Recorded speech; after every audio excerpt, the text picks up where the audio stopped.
예, 언제나 여러분 곁에 있는 방송 새날입니다. 오늘은 잘생긴 변호사분과 일단 방송 먼저 하고요. 그리고 시사방송 연속으로 하겠습니다. 자, 바로 시작합니다. 역사를 잊은 민족에게 미래는 없다. 전국민 교육방송 민족문제연구소 17회 방송 시작하겠습니다. 제 앞에는 한 주 쉬신 방학이셨던 방학진 민족문제연구소 기획실장님 나오셨습니다. 네, 안녕하세요. 방학진입니다. 뭐 이렇게 바쁘세요, 근데? 지난주에요. 지난주 목요일 날 육군사관학교 갔다 왔어요. 입학하셨어요? 아니, 그게 아니고 제가 육사 그때 화랑대? 옛날 화랑대. 제가 육사 모든 남자들 대부분 육군사관학교 입학이 꿈이었던 적이 다 있지 않나요? 아니었거든요. 아니었어요. 전두환 때문에 일을 갈았던 사람이에요. 그렇구나. 그 당시에도 육사 가면 서울대 가는 것처럼 대접받던 시절이 있었는데 맞습니다. 네. 나는 입학이 됐더라도 난 취소했을 거예요. 확실한 사람이죠. 저는 조금 나이가 어려서 좀 민주화가 됐을 때여서 전 이제 이보세요, 실장님. 입학을 좀 준비했었는데 네. 그 육군사관학교 간 이유는 그냥 지난번에 말씀드렸듯이 올해가 신흥모관학교 예. 설립 110주년 아닙니까? 역사적인 신흥모관학교 110주년 기념식을 또 육사에서 해야 되니까 원래 작년 재작년 계속 해야 되는데 코로나 때문에 못했지만 올해는 반드시 코로나에도 불구하고 해야 되겠다라고 해서 협의차 육사 담당 중령님 만나고 왔어요. 네, 알겠습니다. 네. 짱. 네. 자, 그리고 농은 아닙니다. 그리고 오늘은 게스트 한 분 모셨는데 여러분들이 이분 언제 모시냐고 계속 물었던 바로 그분이시고요. 뭐 사실 이게 웃긴 게 윤서인에 따라오는 변호사가 아니고 사실은 본인 자체의 아우라가 있는 분이신데 윤서인 때문에 더 유명해지신 측면이 없지 않아 있습니다. 오늘은 윤기섭 선생님 외손자 자격으로 나오셔가지고 그런저런 이야기 해주실 거예요. 네. 정철승 변호사님 어서 오십시오. 네, 반갑습니다. 정철승입니다. 페이스북에 보면은 이렇게 뭔가 메시지가 확실하신 변호사는 내가 태어나 처음 봐요. 그러니까 저도 이제 페이스북 잘 안 하는데 눈팅만 하는데 페이스북에 글 많이 올리더라고요. 그 새날 그 청취단 시청자분들이 좋아할 만한 메시지를 수시로 막 내셔서 이분이 차차차차기 검찰총장 놀이나 이런 생각도 들기도 하고 하시면 하죠 뭐. 그러니까 검찰총장을 노리면 페이스북 하면 안 되죠. 그래요? 네. 변호사님, SNS는 인생의 낭비라는 그 퍼거슨경의 그 이야기를 어떻게 생각하십니까? 뭐 사람마다 다르지 않겠습니까? 윤서인 보면 그런 것 같기도 하고. 제가 이제 페이스북을 SNS를 한 지가 한 10년 됐는데요. 처음에 이제 변호사하고 한 10년 정도 지난 다음부터 시작했어요. 왜 그러냐면은 자꾸 뭐 법조인만 만나고 하다 보니까 생각이 자꾸 그쪽으로 치우치더라고요. 그래서 다양한 계층의 이제 그런 사람들하고 좀 소통도 하고 생각도 나눠보고 하려고 했는데 정말 저한테는 많이 도움이 되고 저도 성장하고 생각도 유연해지고 했다라고 생각합니다. 아무튼 지금 그런저런 이야기 일단 한꺼번에 여쭤볼게요. 네, 근데 궁금한 게 배지가 무슨 의미세요? 이게 청년재단이라고 있어요. 청년재단. 네, 제가 청년재단의 이사를 맡고 있는데 그 청년재단 배지입니다. 무슨 일 하는지. 청년재단의 청년이시구나. 그러니까 청년들 위한 어떤 일을 하겠죠. 네, 구체적으로는 어떤. 그러니까 이제 박근혜 정부 때 설립이 됐었어요.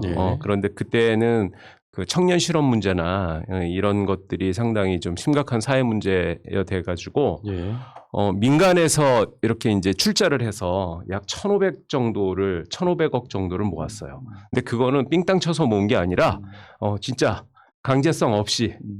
그렇게 해가지고 그 처음에는 희망청년재단이라는 이름으로 시작했는데 그게 지금까지 계속 오고 있고 뭐 청년들의 고용 문제 그리고 청년의 사회적 처우 개선 문제 뭐 여러 가지 청년들을 돕는 활동들을 하고 있습니다. 배지 예쁘죠? 네, 예뻐가지고요. 네. 근데 저는 이제 독립운동가 후손들을 보면은 뭔가 눈빛이 예사롭지 않아. 뭔가 느낌이요. 선입견 아닐까? 그냥 약간 죄진 것 같고, 내가 전에 말씀드렸잖아요. 그 방가 조선일보의 그 같은 성씨고, 저 을사오적에 같은 성씨가 하나 있어가지고. 권중현. 그래서 늘 죄진 마음에 인터뷰를 못 하겠어요. 부끄러워가지고. 그렇습니다. 그러십니까? 자, 하기야 지금 그러면은 이원영이 어디 씨예요? 우봉이 씨. 우봉이 씨들은 고개를 들면 안 되겠네.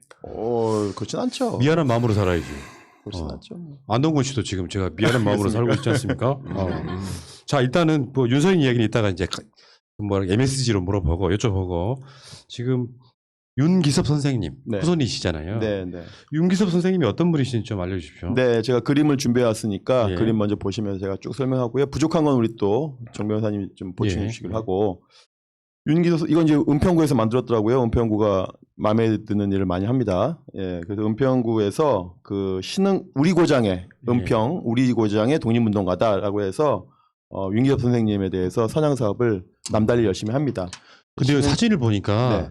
정철승 변호사랑 닮았어요. 진짜 닮았어요. 저도 그 눈이- 생각을 해요. 제가 다시 한번 봤거든요. 네. 눈이 굉장히 닮았어요. 네. 아 그렇습니까? 야, 그 옛날 말에 그런 말 있잖아요. 시도덕질을 못한다. 똑같이 생겼. 지난주도 그랬잖아요. 차영정 선생님 거의 똑같죠. 뭐. 똑같이 생겼어요. 싱크로 90%죠. 뭐. 예. 근데 윤기섭 선생님 얼굴 보면은 우리 정 변호사님 하나만 안 닮았으면 좋겠어요. 예. 예. 이마가 넓어지고 계세요. 예. 그것만 좀 안 예. 닮으면 좋겠다는 자, 계속 하십시오. 말을 예. 듣고 표제 이제 신흥모관학교 교장이라고 저희가 이제 소개가 됐는데요. 올해가 또 저희가 신흥모관학교 설립 110주년이니까 더더욱 이 시간에 윤기섭 선생님 이제 소개하는 게 뜻이 깊은데요. 이분은 이제 고향은 파주예요. 파주. 지금 경기도 파주. 저도 한번 그 근처에 동네 한번 가봤는데 이분은 이제 파주에서 나셨지만 학교는 이제 서울에서 쭉 공부하셨거든요. 보성학교를 나오셨어요. 보성학교 사진 한번 보실래요? 예. 예. 보성학교는 지금 어디냐면 조계사 아시죠? 예. 조계사 뒤라고 보시면 됩니다. 그 조계사 뒤쪽에 그 근대 학교들이 많이 만들어져요. 보성학교, 중동, 뭐 진명, 숙명 뭐 이렇게 해가지고 그쪽 일대가 학교가 많이 만들어졌는데 이 보성학교 출신이에요. 근데 이 보성학교 1회 졸업생. 그것도 수석? 졸업생. 예. 이야, 머리 좋으시구나. 예. 근데 저도 옛날에 성북구에 있는 고등학교 나와가지고 그 보성학교 저 강동구로 이사 가기 전에 보성 애들하고 가끔 만나서 패싸움도 하고 그러거든요. 이제 농담이고 패싸움은 아니고 그 대학로에서 만나가지고 이제 예. 예, 각축을 벌이던 때가 있었는데 예. 그 보성이 이제는 저쪽으로 옮겨갔지 않습니까? 강동구로. 아. 그 전에 이제 바로 조계사, 종로, 수성동이 있었고 그 다음에 해화동으로 옮겨간 거거든요. 근데 이제 보성학교가 이 학교가 홈페이지가 나중에 보여드리겠지만 뒤져봤어요. 그래서 1회 졸업생이고 수석 졸업이고 게다가 독립운동가인데 학교에서 어떻게 홍보하고 있는지를 봤는데 너무 실망스러운데 그건 나중에 말씀드리기로 하고 이런 분인데 정말 이런 분이다라고 하는 걸 말씀드리고 보성 나오신 다음에 이제 오산학교라고 그 도산 안창원 선생님의 연설 듣고 감동받은 이승훈 선생이라고 있습니다. 그분이 세운 학교가 오산학교인데 오산학교는 이제 그 일제강점기에는 이북에 있었죠. 예. 근데 이 오산학교 출신들이 많아요. 그 누구냐 춘원 이광수도 거기 교사 출신도 하고 이분이 수석을 졸업했으니까 보성학교를 오산고등학교 교사를 하시게 됩니다. 예. 스카우트 돼가지고 교사 활동을 하시죠. 그러니까 지금으로 보면 보성고등학교 그다음에 오산고등학교. 오산고등학교는 지금 어디냐면 용산구 서빈고동이 있습니다. 한강변에 있어요. 그러니까 두 개 고등학교가 이분을 좀 어떻게 보면 홍보하고 알리고 선양해야 되는데 아쉽다는 말씀을 드리고 몰라서 그러는 거 아니에요? 아니면은 모르면은 바보고요. 알아도 그러면 직무유기고. 그러네. 예. 어쨌든 이런 훌륭한 분이다라는 거죠. 근데 이분이 그러면은 사회운동에 가담하게 된 계기가 있죠. 예. 바로 이제 우리 전덕기 목사의 상동교회를 얘기하지 않을 수 없는데요. 한번 보여주시면 우리 상동교회가 어딨냐? 상동교회를 잘 몰라요 사람들이. 어딨냐면요. 바로 한국은행 건너편에 있습니다. 중심부네. 완전 네네. 중심부네요. 한국은행 바로 건너편에 옛날에 여기가 세로나 백화점 이렇게 해가지고 예. 있었어요. 남대문 시장 초입에 있는데 그 상동교회가 상동파라고 해서 왼쪽에 전덕기 목사신데 되게 이 우당 이회영, 뭐 이동영, 뭐 이준 이런 분들 이 교회 출신이에요. 그러니까 이준 열사는 이 상동교회 청년회 회장이에요.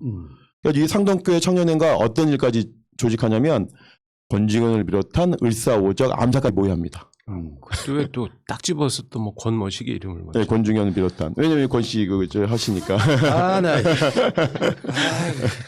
그래서 이제 이렇게 해서 상동교회가 상동파라고 하는 예. 하나의 근대 개화파 독립운동의 중심 아지트 역할을 하는 거예요. 거기에 이제 전덕기 목사님이 계신 거고 여기에서 훌륭하신 분인 거네. 훌륭하신 분이에요. 훌륭하신 분이에요. 근데 전덕기 목사님도 너무 짧게 사셔가지고 사람들이 잘 몰라요. 어쨌든지 우리 전덕기 목사와 상동교회 거기에 활동하신 그 토양이 됐는데 그럼 이것이 이제 자라나서 신민회가 되는 거고요. 그다음에 이 신민회가 신흥모관학교까지 발전하는 거다. 이렇게 되는 거죠. 그 뿌리네요, 그러니까. 그렇습니다. 그러니까 이런 역사 속에서 이제 윤기섭 선생님이 성장하시고 역사 속에 계속 등장하시 된다. 이런 말씀을 드리고요. 이분이 이제 그 신민회 활동도 하시고 쭉 이렇게 독립운동하시면서 백오인 사건, 뭐 안학 사건 이러면서 여러 가지 조작 사건에 연루가 돼요. 연루가 되면서 이제 망명을 하게 되고 1911년에 망명하는데 망명하는 곳이 어디냐 바로 신흥모관학교를 망명합니다. 그러니까 신흥모관학교는 1911년 6월에 이제 개교를 하는데 1911년 8월에 2달 후에 망명하는데 이미 신민회라든지 이런 상동교회 관계 속에서 이미 알고 있는 분들이 다 신흥모관학교 만들었기 때문에 망명제는 거의 정해져 있었던 거죠. 그러니까 독립군들의 아주 기본적으로 우리도 힘을 키워야 된다라고 해서 독립군들을 키워내는 학교인 거죠. 그렇습니다. 네. 그래서 이제 거의 처음에 가면은 가장 높은 건 교장 아니겠습니까? 예. 이동영 선생님이 교장이거든요. 예. 이동영은 백범 김구의 멘토라고 예. 할 수 있는데요. 그러면서 이 윤계엽 선생님은 이제 학감으로 시작해가지고 마지막에 이제 교장까지 올라가신 거죠. 그래서 신흥모관학교가 10년 동안 유지됐지만 항상 학교라고 하는 것이 일관되게 잘 되진 않잖아요. 예. 처음에 만들어질 때는 뭐 으쌰으쌰 하지만은 중간에 뭐 여러 가지 우여곡절이 많은데 그래도 끝까지 10년 동안 지켜오셨고 그래서 결국은 신흥모학교 교장까지도 역임하신 분이다 이렇게 생각할 수 있는데요. 근데 이제 요 분이 이제 신흥모학교가 1920년에 이제 폐교를 하거든요. 예. 그 일제에 의해서 폐교가 되는데 그러니까 1920년이 폐교는 되지만 1919년 또 4월에 임시정부가 또 만들어지지 않습니까? 그러면서 이제 임시정부 이분이 또 이제 가담을 하게 되고 그래서 임시정부의 역사를 같이 하게 되면서 이제 주요 직책만 말씀드리면은 신흥모학교 교장을 끝으로 끝내는 것이 아니라 바로 임정에 참가해서 군무차장 가장 높은 직책이라고 할 수 있는 임시의정원 의장 지금으로 말하면 국회의장을 하신 거예요. 아. 네. 이런 어마어마하신 분인데, 분이죠. 어마어마하신 분이죠. 네. 이런 분인데 이런 분의 이제 자손을 저희가 이 자리에 이제 모시게 된 거죠. 야, 그 윤기섭 선생님 아까 그 보성학교 같은데 네. 거의 기념을 안 한다는 거잖아요. 그렇죠. 정말 대단한 건데. 그러니까 참 이게 좀 가슴 아픈 일이죠. 이렇게 대단한 분이고 조금만 찾아보면 자기 학교 출신 1회 졸업생 그중에 수석한 분이 임시의정원 의장이니까 지금은 국회의장을 하신 거예요. 그런데도 학교에서는 홈페이지에 이런 방법 언급이 없으니까. 거의 김구 선생님이나 이런 분들하고 동급에 가까운 동급이죠. 분이잖아요. 동급이죠. 야. 왜냐면 김구와 라이벌이었어요. 또 실제로 그 임시정부 내에서는 김구와 라이벌 역할을 하셨어요. 근데 우리는 네. 윤기섭이라는 이름 자체를 사실 생소하게 느끼잖아요. 처음 듣는 분들이 많을 거예요. 그렇구나. 예, 처음 듣는 분들이. 야. 그 다음 사진 한번 좀 예. 가져왔는데요. 이분 이제 임시정부에서 이분이 기본적으로 오산학교 교사를 하셨잖아요. 예. 그러니까 학생들 가르치는 거에 되게 능한 거예요. 아. 그래서 이제 이거 인성학계라고 하는데 이게 뭐냐면 상해의 우리 교민들, 우리 한국 동포들의 자녀들과 물론 이 중에는 독립운동가의 자녀들도 당연히 포함됐죠. 인성학교에 교사도 활동하시는데 보시면은 사진의 맨 뒷줄 오른쪽에서 세 번째. 네, 오른쪽에서 세 번째가 윤기섭 선생님이고 오른쪽에 세 번째요? 예. 여기요? 예, 맞습니다. 아, 네네네. 여러분 자세히 보시 수염 기르신 거죠? 지금? 수염 많이 기르셨다고요? 아. 네네. 그래서 이 인성학교 교사도 활동을 하신 분이죠. 그 앞에 있는 학생들일 거고. 그 당시에 학생들인 거죠. 네네. 그다음에 이제 이분이 그 다음 사진 한번 보면 좀 재밌는데요. 그 다음 사진은 봐야지 우리 정철승 변호사님 이야기가 나올 수 있는데 이게 1943년도에 이제 해방되기 2년 남았습니다. 이제 해방되기 2년 전에 이제 임시정부 요인들이 모여가지고 자유한인 대회라고 해서 이제 해방을 준비하는 그런 대회들을 계속 여는 건데요. 저기에 이제 오른쪽에서 두 번째 분이 지난번에 출연하셨던 동암 차이석 선생님. 아, 그러네요. 네네네네. 여기? 예, 맞습니다. 예. 차용조 선생. 차용조 선생님의 아버님이죠. 아버님. 예, 차이석 선생님이 거기다 보이시고 이 사진의 특징이 뭡니까? 이 사진의 좀 독특한 점이.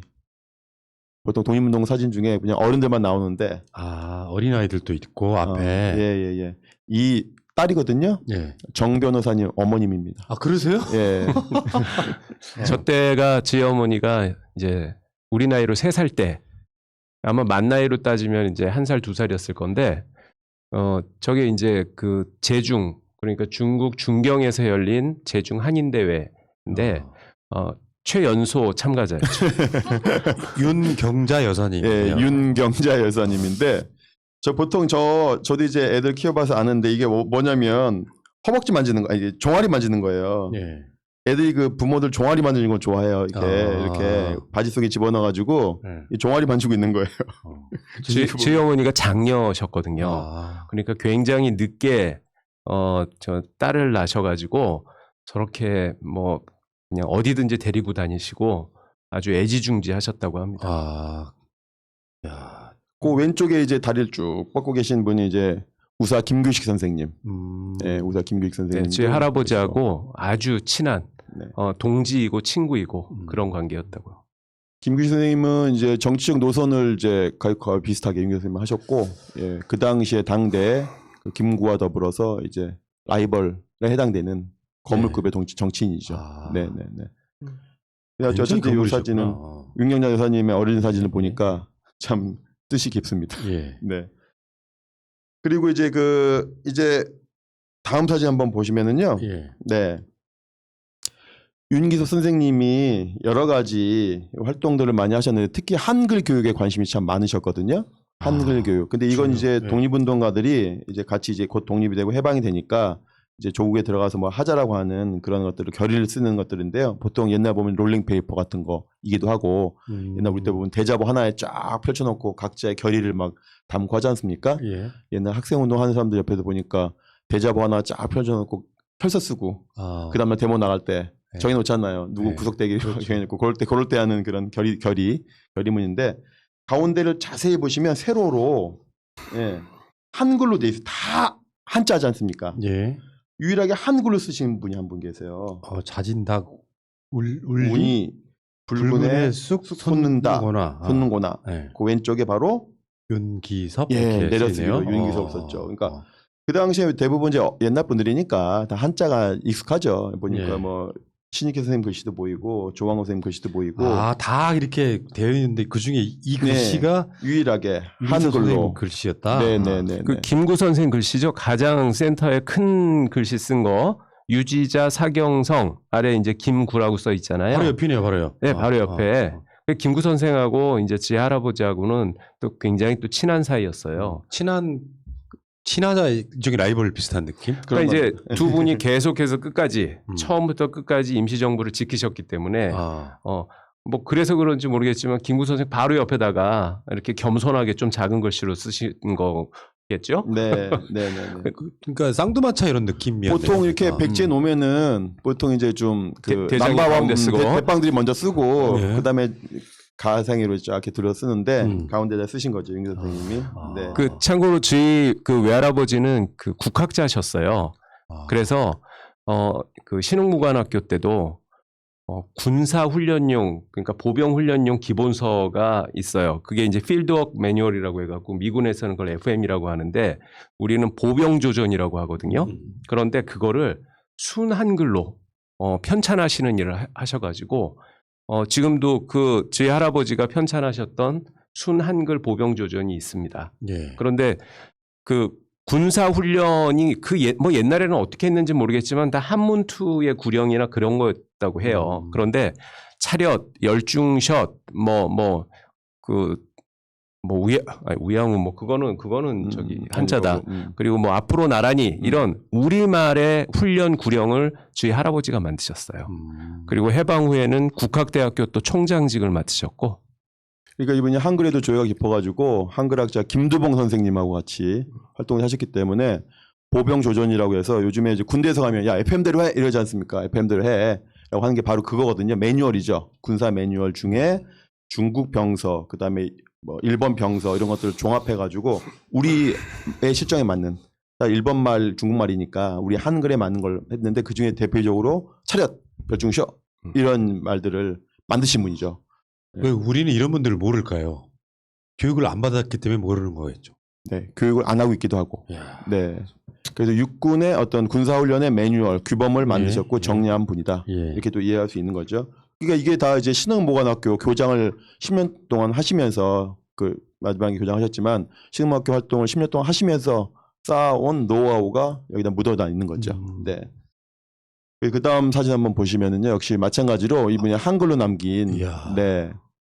이거 이제 곧 귀국을 하는데, 예, 귀국을 하고 이제 귀국하기 직전이에요. 교육선 타기 직전인데 각자의 결의를 한국에서 어떤 나라를 만들 것인가라고 하는 결의를 좀 역시 마찬가지로 한글로 쓰셨어요. 굉장히 중요하게 생각하셨구나 선생님이 네. 이런 부분을. 네, 그거 한번 우리 정 변호사님이 한번 네. 읽어보시고 또 해석해 주시죠. 낡은 집 무너짐에 새 집 지으려고 온갖 셈 다이어 놓고 옛터 두루 살피어 보니 터는 좋다마는 가시덩굴은 적지 않노라. 날랜 연장 잡았으니 그 무엇 걱정하랴. 그러니까 이제 일제 강점기 동안 그 우리 삼천리 금수강산 좋은 터에 그동안에 그런 잡초 그런 것만 이제 우거진 그런 땅이 됐었잖아요. 그거를 새롭게 다 걷어내고, 그러니까 역사 청산, 과거사 청산하고 좋은 나라 만들자라는 그 어떤 각오 다짐, 이제 그런 내용인데, 그런데 안타깝게도 좋은 터를 깨끗하게 다 걷어내고 하는 그 작업이 제대로 좀 되지 않은가 믿습니다. 저는 이제 저거 보고 저 나름대로 또 어떻게 해석했냐면, 낡은 집 무너짐에라고 하는 것은 이제 우리가 봉건 시대를 거쳤지 않습니까? 조선 500년이라고 하는 봉건 시대를 거치고 일제강점, 제국주의를 거치고 이제 민주공화제를 선포했지 않습니까? 이분이 민주공화제 의식이 아주 강했죠. 왜냐하면 신민의 출신이기 때문에 기본적으로 민주공화제 의식이 강한 분이기 때문에 새로운 집을 이제 지었어요. 민주공화제라고 하는. 그런데 이 새 터는 있지만 이미 그 새 터에 잡초가 너무 묵어져 있는 거예요. 그러나 우리가 좋은 연장, 새로운 제도, 새로운 사람들, 새로운 인재가 있으니까 이 좋은 연장으로 무성한 잡초를 다 걷어낼 수 있으니까 걱정할 거 없다라고 하는, 전 그런 식으로 또 멋있게 해석해봤네요. 뜻하는 것이겠죠. 그런 거일 수도 있고, 예. 제도와 법, 관행 뭐 이런 거겠죠. 예. 예. 그래서 역시 이렇게 한글에 대해서 이렇게 조예가 깊은 분이셨는데, 이제 해방이 좀 됐지 않습니까? 예. 해방이 되면 이제부터 불행이 시작이 되는 거예요. 우리 지난번에 우리 동암 차이더 선생님 이야기와 그 아드님 차영윤 선생님 이야기하면서 해방이 우리에게 해방이 된 것이 아니라 친일파 해방됐다고 하듯이 이제 우리의 이제 불행이 있고 시작이 되는데, 그 다음 사진 한번 보시면, 사진이 질 좋은 걸 제가 급하게 찾아서 못 찾아가지고 이 사진 한번 설명해 주시죠, 정변. 네. 저희 할아버지가 이제 마지막으로 독립운동을 마치신 게 뭐였냐면, 그 중경까지 이제 임시정부 요인들과 가족들이 계속 그 2차 대전 때 일본군을 피해서 중국 장개석 정부가 이렇게 피난 갈 때 같이 피난을 갔거든요. 이제 중경에서 끝났는데 해방이 딱 되고 나니까 임시정부 요인들은 급히 이제 한반도로 귀국을 하셨어요. 예. 왜냐면은 이제 정치적인 공백 상태가 됐으니까. 그런데 약 한 300여 명의 그 임시정부 요인들의 가족들이 중경에 남아 있었어요. 그 가족들을 인솔하고 전후에 폐허가 된 중국 대륙을 가로질러서 한반도까지 인솔해서 데리고 오는, 걸어오는 거예요. 그 역할을 뭐 중간에 뭐 버스도 타고 뭐 배도 타고 했겠죠. 마차도 타고. 네, 마차도 타고. 근데 하지만은 그게 얼마나 험난한 길이었겠습니까? 그런데 단 한 명의 낙오자도 없이 전원 무사 귀환시키고 저희 할아버지는 독립운동을 마치셨어요.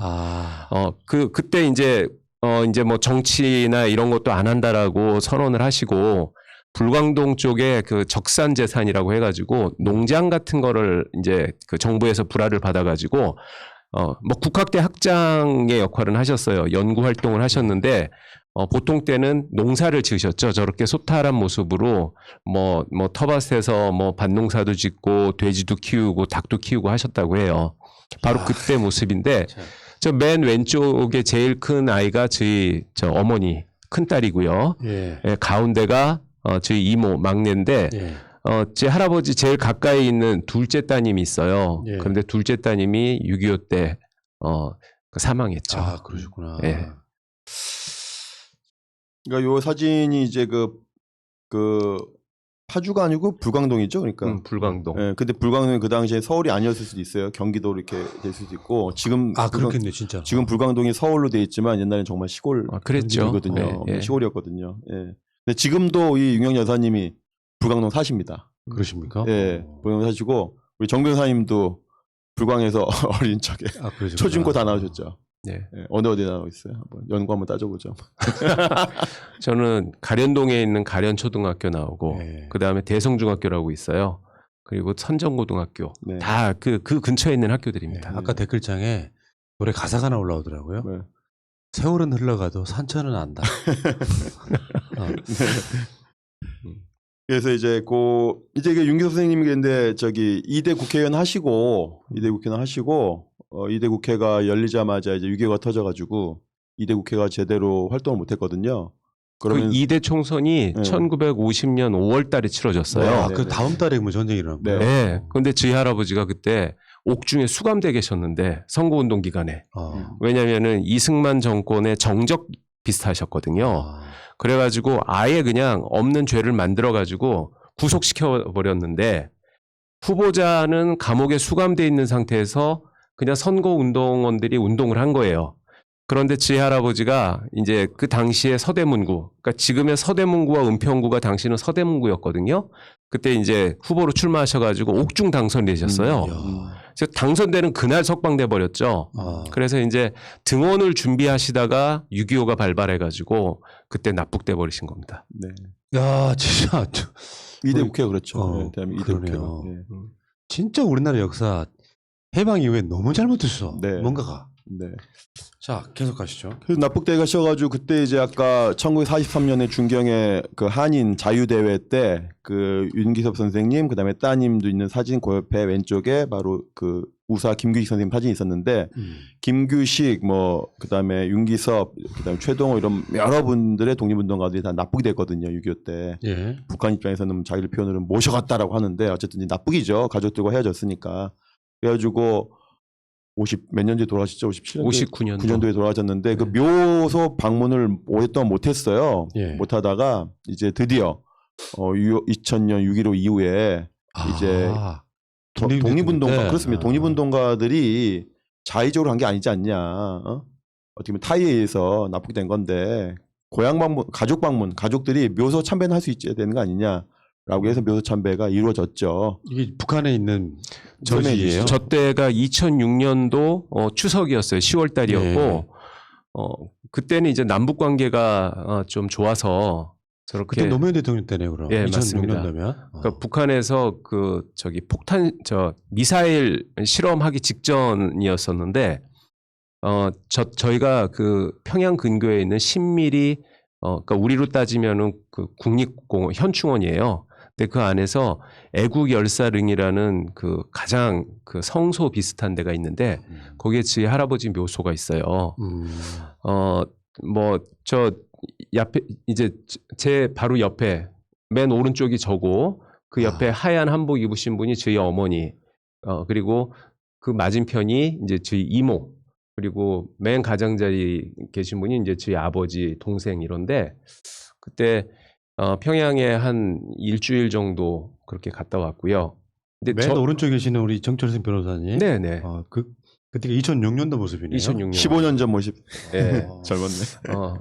평양을 가셨구나, 그러니까. 네, 네. 뭐 거기서 아주 융숭한 대접을 받았는데 이제 아래 보면은 묘비에 아주 관리를 잘 해놨어요. 애국지사라고 돼 있잖아요. 예. 그래서 북에서는 할아버지가 59년도에 돌아가신 이후로 저렇게 이제 그 성역에 모셔가지고 잘 그 관리를 하고 그랬습니다. 그리고 뭐 이제 애국지사는 북한에서는 굉장히 좀 대접을 받는 그렇죠. 그러니까 애국지사 후손들은 그랬다고 하는데 이제 한국에서는 남한에서는 어떤 일이 벌어졌었냐면은 1989년도까지 저희 할아버지는 월북했는지 납북했는지가 불분명한 상태였어요. 예. 그래서 그렇게 독립운동사에 좀 굵직한 족적을 남기셨는데도 전혀 훈포장을 받지 못하셨습니다. 그러다가 이제 저희 가족들은 그 전에는 혹시 월북했다라고 그 누명을 쓰고 뭐 어떤 그 보복이나 불이익을 받을까봐 다 숨어 지냈었거든요. 수십 년을. 그러다가 89년도에 그 대통령 그 건국 공로훈장 대통령장이라고 우리나라에서는 이제 무궁화 대훈장 다음으로 그 훈격이 높은 훈장을 저희 할아버지가 추서받으셨죠. 2등급 두 번째로 높은 거. 그러니까 임시정부에서 굉장히 중요한 역할을 하신 분들은 네. 안 줄 수가 없었겠죠. 네. 근데 이제 북한에 묘가 있으니까 혹시 김일성 만세하면서 간 거 아니야라고 하는 의심을 계속 89년까지 이 정부가 한 거죠. 대한민국에서. 예. 근데 89년도 보니까 되게 정철 변호사님도 팔각분이잖아요. 그래서 내가 대학교를 그때 많이 떨어졌으면은 못 받았을 수도 있겠다. 그러니까 89년도는 되게 중요한 일이네요. 네. 최소도 그랬습니다. 받으시고 대학도 입학하신. 예. 그 제가 뒤늦게 사진 하나 더 보내드렸는데 그 있나요? 우리 정 변호사님이 비석을 이렇게 닦는 모습을 제가 뒤늦게 지금 찾아가지고 없나요? 그건 이따가 이따가 보는 보여주기로 걸로 하시고. 하고. 네네. 그러면 이제 에피소드는 없었습니까? 평양에서 뭐 특별히 뭐 맛있는 뭘 먹었다. 평양의 에피소드요. 네. 저기 있네요.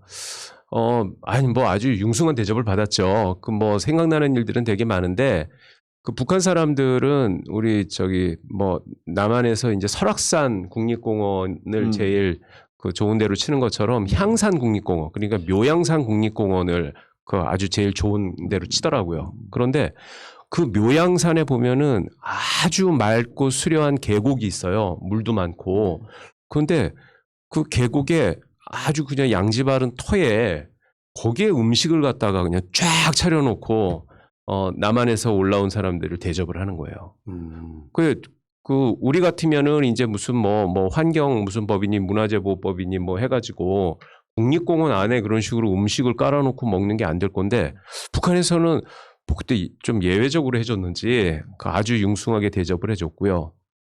그 다음에 뭐 그 북한에는 한 사람이 올라가면 북한에 있는 그 공산당 간부나 아니면은 일반 고위 관료 한 사람씩이 맨투맨으로 남한에서 온 사람을 체류 기간 동안에 그렇게 같이 따라다니거든요. 뭐 이제 뭐 옆에서 뭐 수발도 들어주고 감시도 하고 뭐 그런 건데. 안내도 해주고. 네, 그런 거죠. 그런데 그 사람들이 이제 말하자면 북한의 아주 그 핵인싸들, 그 엘리트들인데 그때 2006년도에 제가 올라갔을 때는 제가 거의 제일 젊은 축이었어요. 그런데 그때 같이 그 방문객들을 그렇게 같이 따라다니는 바로 북한 사람들이 한 제 나이 또래였었거든요. 그래갖고 이제 끝난 다음에 그 호텔 그 지하에 보면은 무슨 바 같은 게 있는데 거기서 자기네들끼리 이제 수고했으니까 모여서 뭐 폭탄주 돌려서 마시고 할 때 제가 초대받아서 갔어요. 그래갖고 가가지고 일부러 전 작심하고 갔었어요. 좀 이 북한 사회의 핵인싸들이니까 이 사람들한테 내가 좀 쓴소리 좀 해야 되겠다. 근데 이거를 맨정신으로 하면은 이게 약간 좀 나중에 문제 될 수 어떻게 될지 있으니까. 모르니까 그때 이제 그 양주 폭탄주를 갖다가 일부러 막 벌컥벌컥 막 달라고 해가지고 몇 잔을 거푸 마신 다음에 제가 일어나가지고 한 30여 명 정도 되는 사람들 앞에서 개혁 개방해야 된다.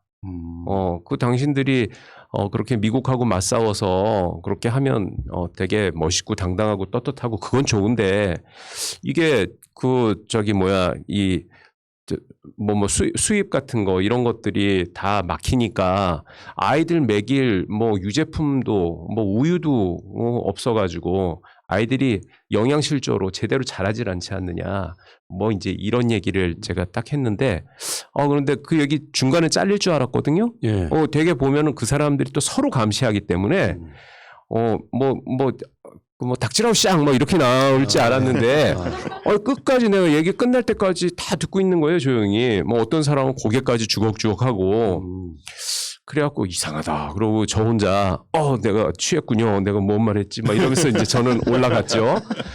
그런데 나중에 그 이상해가지고 이제 북한 전문가분한테 이런 일이 있었다 그랬더니 그분이 그런 얘기를 하더라고요. 정 변호사가 워낙 출신 성분이 좋아가지고 그 사람들이 당 간부이긴 했는데 거기서 정 변호사 얘기를 끊지를 못한 것일 수가 있다. 예. 그런 얘기를 하더라고요. 우리가 북한 방송 하잖아요. 네. 북한 분들 나오셔가지고 그 방송의 메시지가 그런 거예요. 저쪽이 틀렸다가 아니라 우리랑 가치관이 다르다. 이렇게 보면 방법은 그러니까 여러 가지가 있을 수 있는데 늘 니들은 못 먹고 못 살고 불쌍하다. 이 관점으로 접근하는 건 좋은 방식은 아니더라고요. 그렇죠. 예. 예. 하여튼 15년 전에 그래도 북한에 대해서 애정이 있는 말을 이렇게 했는데 애정이 있는 쓴소리 했는데 그래도 나중에 다 정철 변호사님을 이제 종북 좌파 빨갱이로 또 욕먹게 되었다. 그 얘기 하시려고 나는 정북 좌파 빨갱이가 아니요. 아닌데도 다 욕먹게 돼 있어요.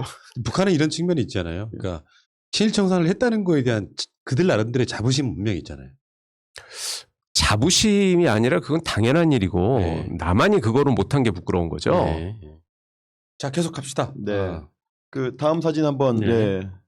바로 요 사진이네요. 네, 이렇게 칼라 사진인데 우리 네. 정 변호사님이 또 그 네. 뭐 닦으시는 거예요? 아니면 뭐 하신 거예요? 아, 뭉클하죠. 네, 뭉클해서 네. 뭐 닦을 게 없어요. 워낙 정갈하게 잘 관리가 돼 있어가지고 그래서 그냥 할아버지를 저 그냥 사진으로나마 한번 온기를 느껴보고 싶어서 저 때는 제가 울컥했거든요. 그래서 비석을 좀 쓰다듬었던 겁니다.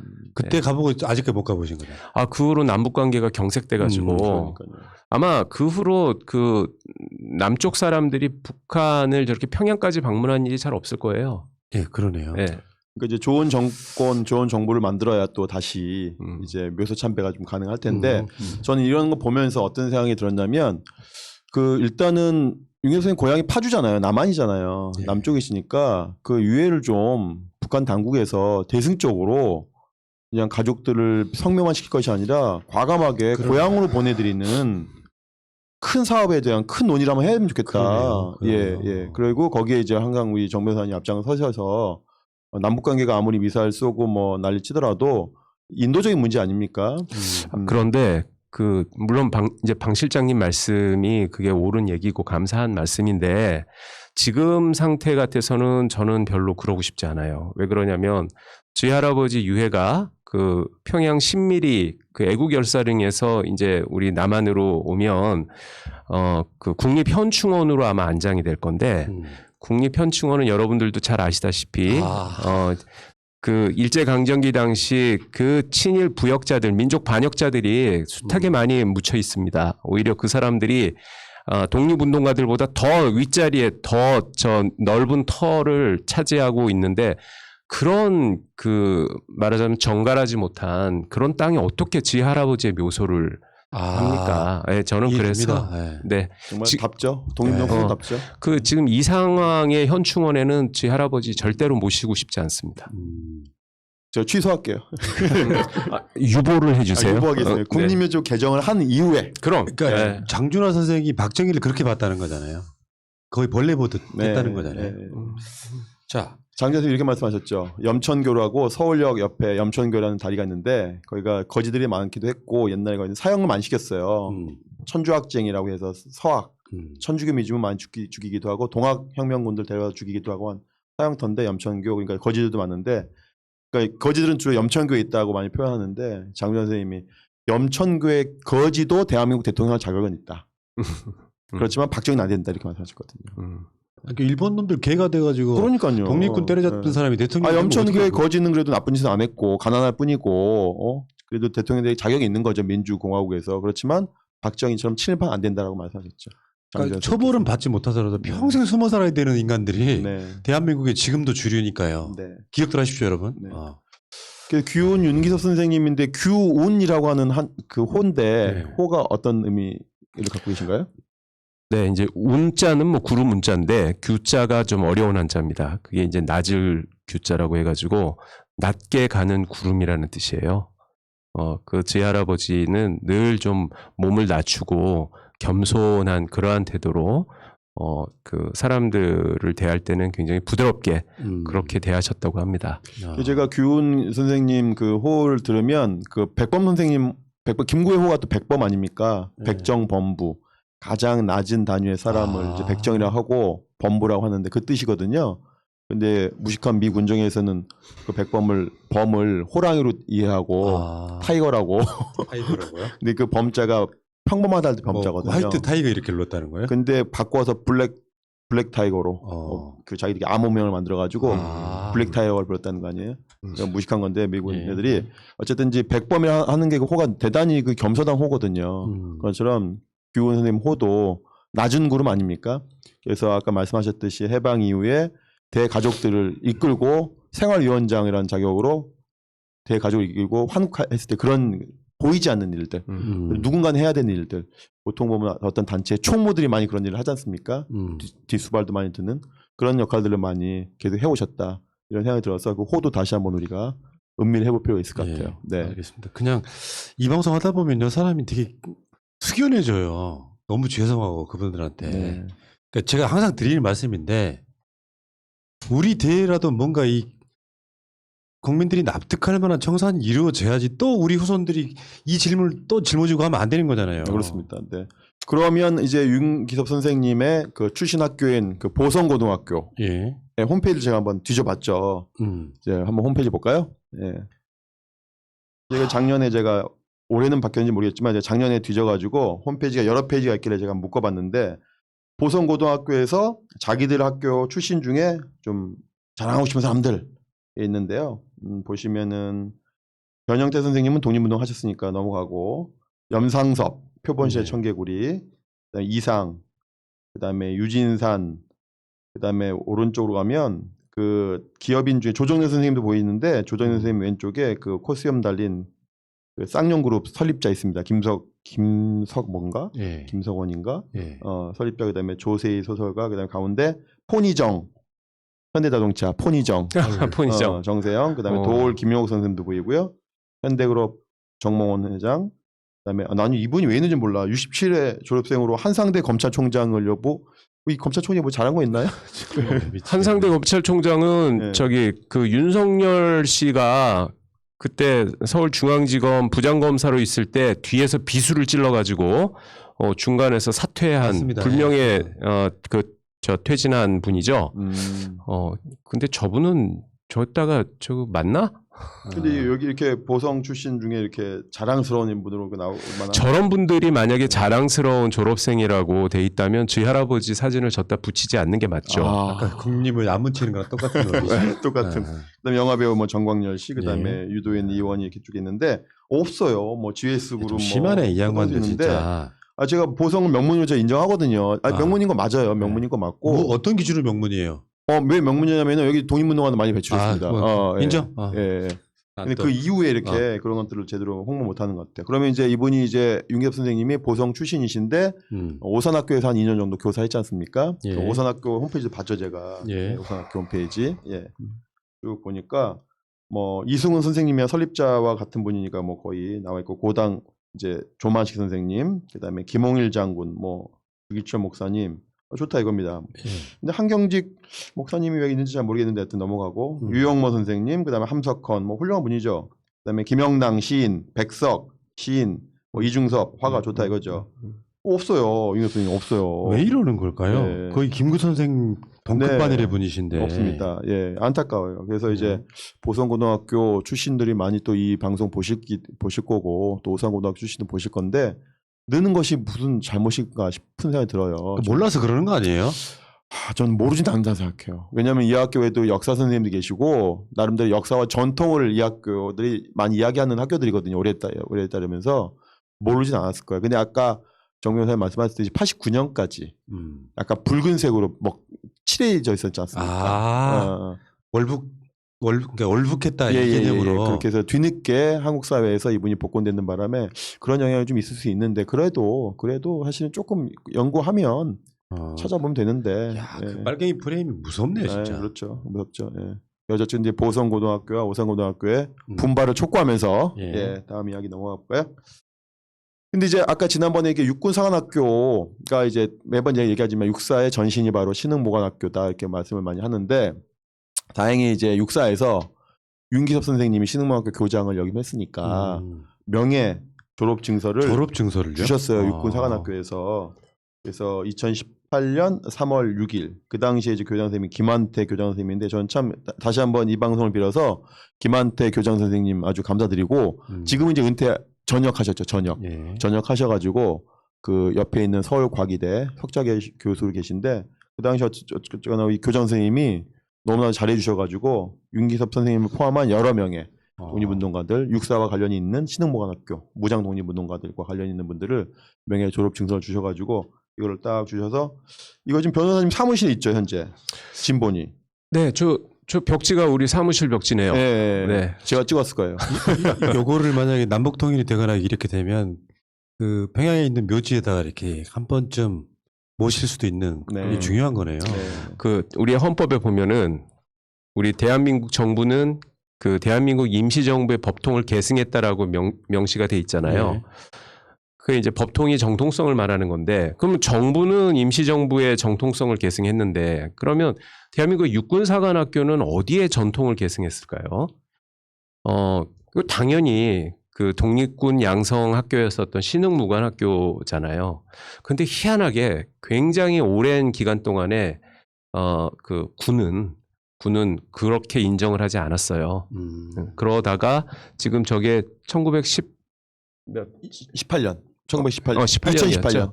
아예 이제 2018년에 그때 비로소 육군사관학교가 우리가 신흥무관학교의 전통성을 계승했다라고 공식적으로 인정한 겁니다. 야, 2018년에 와서야요? 네. 그전에는 그건 뭐였어요? 그런 게 없었나요? 그 전에는 군사영어학교라고 그 미군이 이제 한국군을 지휘하려면 말이 안 통하니까 그 통역도 하고 뭐 하는 그런 간부들이 필요했잖아요. 그래서 대한민국 장교들한테 영어를 가르치는 학교가 있었어요. 그 군사영어학교가 육군사관학교의 전신이라고 했었고, 그러면 그 전에는 뭐였냐? 그 전에는 공백이었죠. 2018년이면 문재인 정부 들어서 아닙니까? 그렇습니다. 그렇고 이게 왜 격세지감이냐면 저희 신흥무관학교 기념사업회가 올해 110주년 기념사업을 준비하는데 10년 전에 2011년도에 그때 사실은 이제 변호사님 만난 데가 그때 만난 거거든요. 2011년도 신흥무관학교 100주년 준비하면서 만났는데 그때도 똑같이 우리가 신흥무관학교의 후신인 육군사관학교에서 기념식을 하기 위해서 공문을 보냈어요. 공문을. 육사에다 공문 보내가지고 신흥무학교 100주년 기념식을 육군사관학교 하자 했더니 회신 공문이 있거든요. 나중에 공개할 일이 있을지 모르겠으나 그 당시에 이봉원 교장 선생님 이름으로 공문이 왔습니다. 공식 공문이에요. 아무 관련이 없으니 100주년 기념사업을 하는데 장소를 대관해 줄 수 없답니다. 네. 이게 바로 2011년도와 2018년 바로 7년 차이에 사회적 변화가 있었기 때문에 군도 태도가 바뀐 거죠. 그 사이에 어떤 변화가 있었는지는 우리 국민들이 너무 잘 아시죠. 그러니까 직접적인 친일 행위를 하지 않았더라도 정권에 따라서는 이런 걸 대하는 태도가 너무 다르기 때문에 그렇습니다. 네. 그래서 친일파 정권이라고 하는 거예요. 저쪽 사람들을. 그렇습니다. 네. 네. 네. 그래서 이제 명예 졸업 증서자 보니까 너무 이제 저도 다시 한번 보니까 감회가 새롭고 나중에 이거 카피본 만들어서 연구소에 기조 한번 해주십시오. 네. 네. 그러네. 그래서 다시 한번 이제 김한태 교장 선생님 감사드리고 이 이후에 이제 정진경 교장 선생님 그 다음에 김정수 현재는 김정수 교장 선생님이에요. 육사 교장 선생님이. 그래서 올해 110주년은 김정수 교장 선생님 계실 때 뭐 코로나긴 하지만 그래도 코로나를 극복하면서 우리가 잘 110주년 기념식을 하면 좋겠고 이 방송을 빌어서 육사 교장 선생님의 관심도 다시 한번 부탁을 드리겠습니다. 네. 그런데 이제 우리가 고향이 파주시긴 하지만 실제 그 납북되기 전까지 그다음에 국회의원도 또 은평 지역에서 하셨기 때문에 은평이 제2의 고향이라고 할 수 있는데 또 정배사님도 고향이 또 은평이시니까 당연히 또 2019년 3년동 우리 100주년을 맞아가지고 은평에서 우리 고장의 독립운동가 윤기섭이다 이러면서 이제 기념식을 해주셨어요. 이렇게 보시면 사진에 이때가 2019년 8월 14일. 8월 14일 광복절 전에 이 그때 은평구청장이 김우영 청장 아니었어요? 아닙니다. 현재 구청장입니다. 김미경 그 지방자치선거 때 안 나갔지. 김미경 그 여성 구청장이신데요. 그래서 이때 보니까 사진이 몇 개 좋은 사진이 있어서 가져왔는데 이곳이 어디냐면 3호선의 가장 중심이라고 할 수 있는 연신내역이에요. 연신내역. 연신내역이 인구 이동이 가장 많잖아요. 연신내역이 3호선의 중심입니까? 강북 중에서는.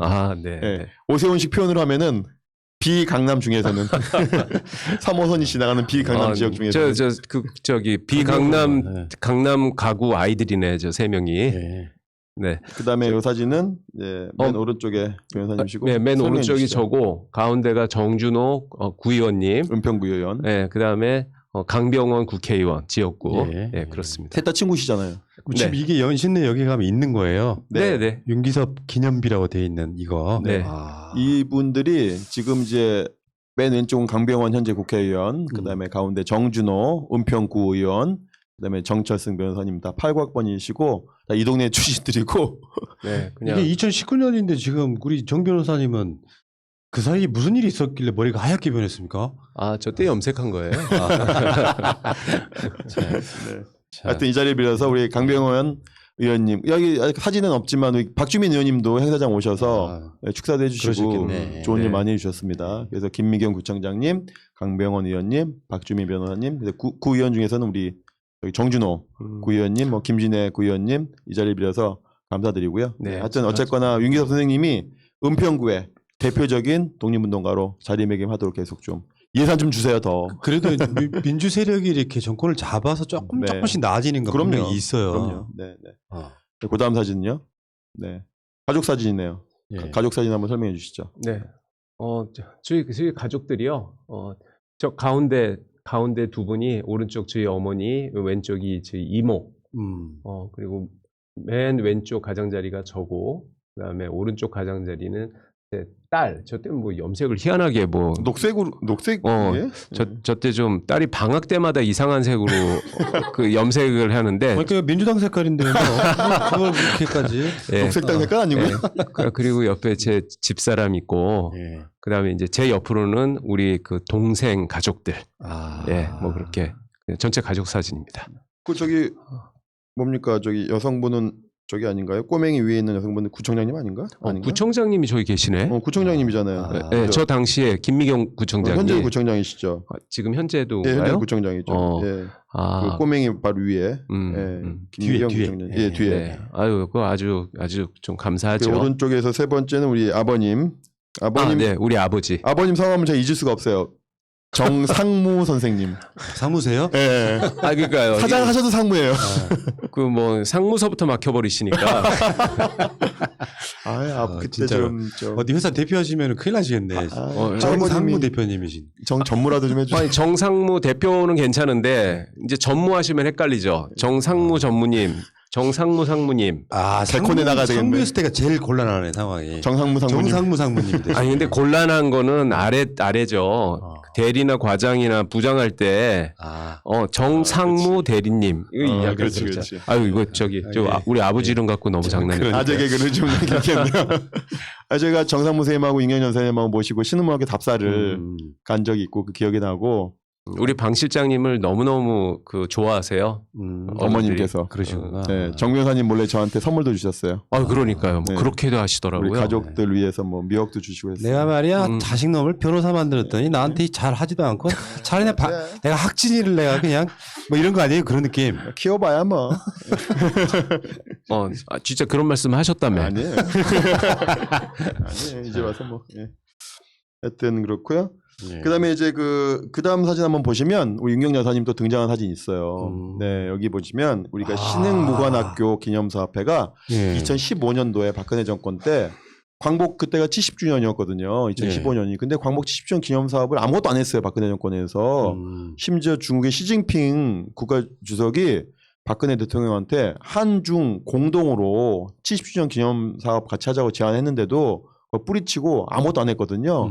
그래서 제 생각에는 2015년도에 영화 암살도 개봉 안 했다면 정말 우리는 아무것도 안 하고 2015년도를 지났겠다라는 생각하는데 다행히 영화 암살이 너무나 잘 만들어졌고 거기에 신흥모관학교 출신으로 속사포 조진웅 배우가 이제 속사포였나? 속사포가 아니고 속사포 그 당시에는 속사포죠. 조진웅 배우가 신흥무관학교 출신이라는 것에 대한 대단한 자부심을 가진 그 역으로 나왔어요. 그래서 신흥무관학교가 많이 알려졌죠. 그때 많이 알려졌죠. 그래서 저 영화를 통해서 김원봉 밀양사람 김원봉이 확 뜨고 그렇죠. 그다음에 그 신흥무학교 출신이야라고 하는 그 신흥무학교가 많이 알려졌죠. 독립군의 요람 신흥무관학교. 또 이거 모르시는 분들이 있어요. 그러니까 이런 부분이 있거든요. 신흥무관학교나 임시정부가 존재했다는 것은 우리가 독립을 그냥 거저 얻은 게 아니라는 대표적인 반증인데 그렇죠. 그 역사를 지우려고 하는 거죠. 그럼요. 저쪽 세력들이. 그래서 이제 보시면은 신흥무학교 기념사업회에서 영화 암살 출연 배우 조진웅을 이제 홍보대사 위촉하는 2015년 8월 10일에 했고요. 맨 왼쪽에 하얀 옷 입으신 저희 어머니 바로 윤경자 여사님. 믿으죠. 굉장히 정정하시네요. 이때가 6년 전이네요. 6년 전. 독립군 사진에 등장하시던 바로. 요 사진에 등장하는 그 분들이 다 쟁쟁한 분들이 후손분들이에요. 다음에 기회 되면 제가 다 이 자리에 모시도록 하고 이렇게 올해 이제 조진웅 배우가 이제 이때보다 더 유명해졌거든요. 10년이 지나서 더 유명해져가지고 이제 110주년 홍보할 때 좀 많이 조 배우한테 부탁 좀 해보려고. 그럼 되겠네요. 네. 자, 근데 이 정철승 변호사님이 제가 알고 있기 직함 중에 광복회 고문 변호사시잖아요. 네. 어쩌다 그렇게 맡게 되셨어요? 아니 뭐 저도 독립유공자의 후손이고 하니까 그래서 맡게 된 거죠. 네, 한 10년 정도 됐습니다. 대표적인 이제 소송도 있었잖아요. 이해승 소송도 한번 소개해 주시죠. 그 친일재산 환수 소송을 했잖아요. 그런데 뭐 거의 다 그 친일파 후손들이 갖고 있는 친일재산들이 이제 국고에 귀속이 됐는데, 그런데 제일 덩어리가 큰 땅이 있었어요. 그게 약 한 시가 300억 정도 되는, 그러니까 거물 친일파 이해승의 손자인 이우영 씨, 그게 지금 서울 그랜드 힐튼 호텔 회장인데, 홍은동에 있죠. 홍은동에 있는 그 사람 땅 300억짜리가 그게 친일재산이기 때문에 환수 처분 내려졌는데, 그게 법원의 재판 결과 그러니까 1심에서는 당연히 그 친일파 후손이 패소를 했는데 서울 고등법원에 올라가서 뒤집혀버린 거예요. 말도 안 되는 이상한. 그때 그 고등법원 그 담당 재판부가 박병대라는 나중에 이제 대법관이 되고 그 사법농단으로 해가지고 구속까지 될 뻔했었던 그 사람인데, 그리고 그 담당 재판부의 그 주심판사는 말도 안 되는 이유로 해가지고 친일파 우선 손을 들어준 다음에 한 몇 달 있다가 옷 벗고 그냥 대형 로펌으로 들어가 버렸어요. 그냥 어처구니 없는 판결이 내려져가지고 그게 이제 대법원에서 제대로 잡힐 줄 알았는데 대법원에서는 이제 심리 불속행이라고 해가지고 그냥 형식적인 재판으로 고등법원 판결을 확정시켜 버렸습니다. 그래서 거물 친일파 그 이해승의 후손의 친일 재산은 국가 환수를 면했어요. 저는 이거 굉장히 수치스러운 일이라고 생각하고, 배우의 아주 더러운 그런 어떤 그런 뭐 커넥션 그런 것이 있을 거라고 확신하는데, 근데 이제 그 재판 대법원에서 확정됐지만은 이게 잘못됐기 때문에 재심을 해라라는 요구가 계속 있었는데 정부가 막 끝까지 모른 척하고 있다가 재심이 이제 원래 5년 안에 해야 되는 거거든요. 5년 지나고 나면 재심 청구도 못 해요. 5년째 되는 바로 그 해에 그때 저 영화 암살이 아주 그때 이제 1000만 관객의 영화가 된 거예요. 그러다 보니까 이제 그 친일파 문제에 대해서 국민의 관심이 막 높아지고, 그 기회를 타서 우리가 광복회가 막 정부를 압박했죠. 그래서 5년을 거의 며칠 앞둔 상태에서 재심을 한 거예요. 재심을 했는데 뭐 유감스럽게도 대법원에서는 재심까지도 기각을 했고요. 근데 하지만 우리가 또 다른 방법으로 해가지고 계속 이해승의 그 친일 재산을 환수하려는 소송을 제기하고 있는데, 제가 이제 그 정부를 도와서 그 소송에 계속 관여를 하고 있고요. 지금 현재 대법원에서 판결을 앞두고 있어요. 지금 대법원에서 굉장히 좀 고민을 하고 있는 것 같은데, 저는 이번에는 대법원이 올바른 판결을 내려 줄 거라고 믿습니다. 예. 그러니까 보니까 아까 제가 농담처럼 이야기 드렸는데, 변호사가 돼서 광복회 고문 변호사, 민족문제연구소 자문 변호사, 신흥무관학교 기념사업회 임원, 뭐 이런 거거든요. 사실은 돈 잘 안 되는 거. 이런 변호를 주로 하시는 분이시고. 네. 아니요. 그렇지 않아요. 그렇지 않고, 제가 뭐 다양한 활동도 하는데, 뭐 예를 들어서 연예기획사도 설립을 해가지고 제가 한 3년 대표도 맡았고. 사업 수완도 있으시구나. 네. 그 연예기획사에 소속돼 있는 그 배우가 아주 유명 배우예요. 뭐 송혜교 씨, 뭐 유아인 씨, 뭐 예전에 강동원 씨도 저희 거기에 속해 있었고, 돈도 잘 벌어요. 변호사님 좀 친하게 지내셨으면 좋겠습니다. 뭐 앞으로 친하게 지내시죠. 네. 그러니까 변호사분들이 그 다양한 방면의 활동을 하시는데 공익 활동을 많이 하면 좋겠는데 많이 안 하니까 이런 분들이 이제 돋보이게 되는 거죠. 변호사의 숫자는 많은데 이런 공익 활동하는 분들이 아주 극소수죠 이제. 근데 그 지난주에 우리가 그 차리석 선생님 얘기도 했지만 차용조 선생님 진짜 어렵게 살았잖아요. 지금 윤기섭 선생님 자손인 윤경재 여사님 등도 굉장히 어렵게 살았을 것 같거든요. 그 얘기 좀 잠깐만 해주실래요? 굉장히 어렵게 사셨죠. 할아버지가 6.25 때 납북되신 다음에 남은 가족은 4모녀밖에 없었어요. 그러니까 그 주위 외할머니와 어린 세 딸. 그런데 전혀 사회생활을 해본 적이 없으니까 그때 이제 그 할아버지를 아끼는 여러분들이 좀 도와준다고는 했지만은 그것도 한계가 있는 거고 그래서 그냥 저기 그 남쪽으로 내려가서 숨어 살았어요. 해남. 그리고 호적도 그 할아버지의 가족이라는 사실을 지워버리고 그래서 저희 어머니가 뭐 제대로 그렇게 교육도 받지 못하시고 원래 저희 어머니는 굉장히 총명하셨다고 그래요. 그러니까 할아버지가 계실 때 저기 그 녹본초등학교인가 다니셨는데 그 3년 다니면서 5학년이 됐다는 거예요. 그러니까 2번이나 월반을 해버리신 거죠. 그렇게 총명하셨는데 제대로 학교 교육을 못 받으시고 굉장히 어린 나이에 이른 나이에 소녀가장이 돼가지고 그렇게 지내셨어요. 그래서 그 저희 집도 뭐 아주 가난하게 지냈는데 제가 이제 1989년도에 서울대 법대에 입학을 했거든요.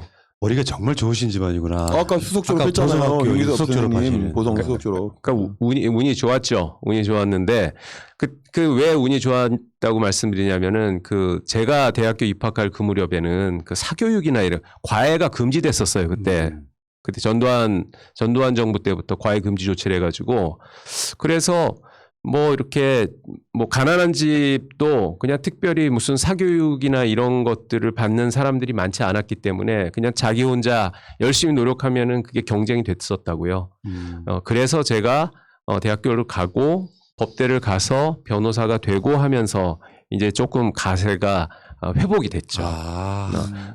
아주 드문 케이스예요. 그러네요. 그러니까 나머지 분들이 진짜 차용조 선생님만 해도 교육을 못 받으셨기 때문에 드문 케이스. 굉장히 어렵게 사셨던 측면이 있고.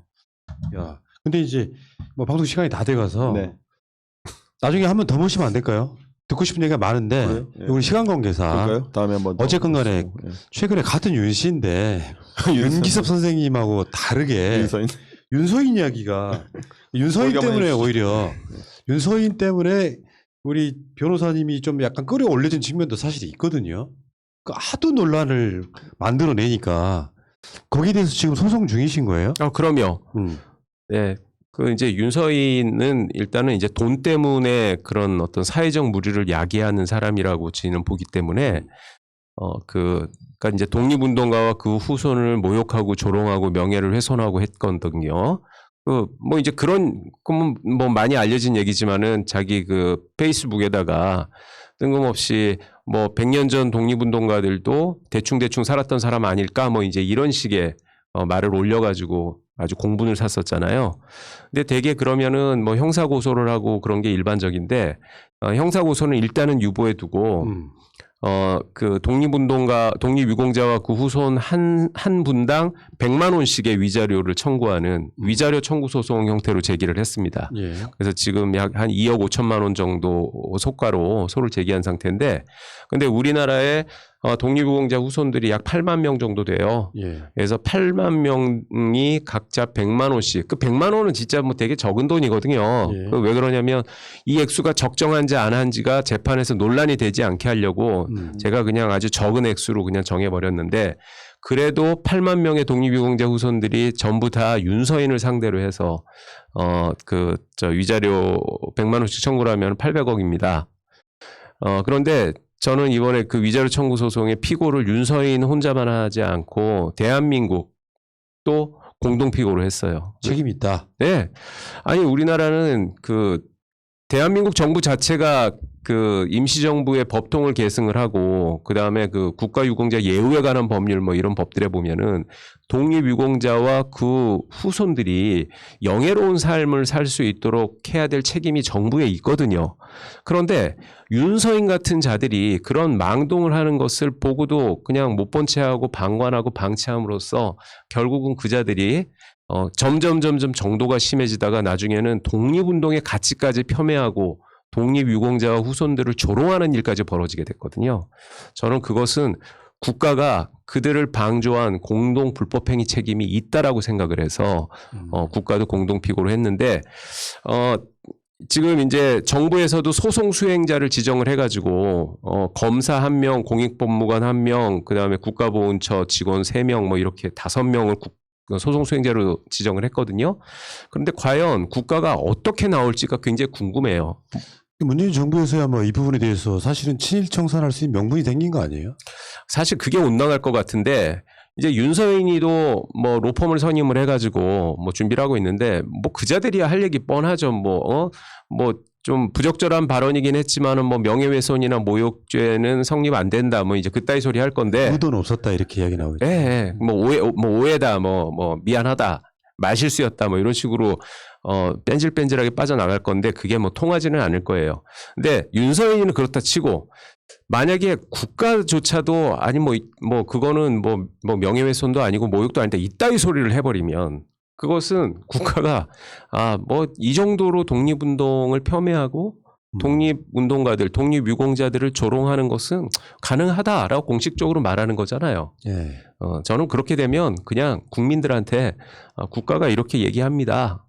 앞으로 국가가 그 침략자 외세에 의해서 위기에 처했을 때 뭐 그렇게 모든 거를 버리고 희생하고 나아서 뭐 국가를 위해서 할 필요 없다고 국가가 말합니다라고 얘기하려고 합니다. 설마요. 그렇게 되겠습니까? 근데 이런 지금도 있잖아요. 국회에서 지금 친일청산 3법 이런 거. 네. 이런 거 통과시켜 주는 것도 중요한 부분 중에 하나잖아요. 그럼요. 네. 근데 너무나 당연한 것을 안 해요. 왜 그렇게 안 하는지 모르겠어요. 뭐 그런 거 있잖아요. 뭐 독일이나 아니면은 유럽의 아주 여러 뭐 18개국인가 제가 그렇게 알고 있고 이스라엘도 그렇고 뭐 나치라든가 뭐 이런 과거사에 저질렀었던 반인도 범죄에 해당되는 사실을 부인하거나 그 희생자들을 조롱하고 하는 자들을 처벌하는 법들이 있어요. 예.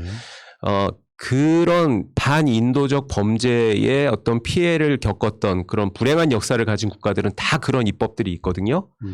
그런데 우리나라가 바로 일제강점기나 뭐 또 그 권위주의 군사 독재 정부 때 얼마나 많은 국가 폭력이 있었습니까? 예. 광주 그 민주화 운동을 비롯해서 그것과 관련돼서 그 역사를 부인을 하고 오히려 피해자들을 조롱하고 하는 자들은 당연히 우리는 처벌하는 입법을 해야 돼요.